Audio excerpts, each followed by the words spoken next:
कर्मों का हिसाब तो देना ही है, ऊपर जाके तो देना ही है। कुछ कर्म ऐसे होते हैं जिनका हिसाब दुनिया में भी हो जाता है। एक बहुत अमीर और जमींदार आदमी था, जब उसकी डेथ हुई, जब वो दुनिया से गया, जब उसका जनाजा निकल रहा था, तब एक पीछे से आदमी चिल्लाता हुआ आ रहा था।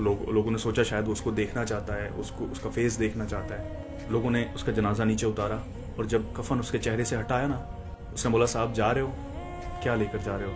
वो ज़मीन जो आपने मुझसे छीनी थी, उसके पेपर लेके जा रहे हो या ज़मीन ही लेके जा रहे हो? उसके बेटे और तमाम दुनिया ये सब नज़ारा देख रही थी। सोचो ना कितना दर्दनाक मंजर होगा जब हम दुनिया से जा रहे हैं और किसी ने हमें ऐसे रोक लिया कि किसी का हक मार के जा रहे हैं, किसी का दिल दुखा के जा रहे हैं, किसी का घर उजाड़ के जा रहे हैं। हिसाब तो देना है। हम एक पाई का भी हिसाब ऊपर जाके नहीं दे सकते यार। जनाजा तो ऐसा होना चाहिए कि जब हम दुनिया से जाएं तो कोई गरीब यतीम ये रोकर कहे कि आज हमारा सहारा चला गया, हमारा साथ देने वाला चला गया, हमारे दुख बांटने वाला चला गया। और जब गरीबों की, यतीमों की दुआएं लगती है ना, तो अगर आप जिंदा हों या दुनिया से चले गए हों, दोनों जगह आपकी कामयाबी होती है।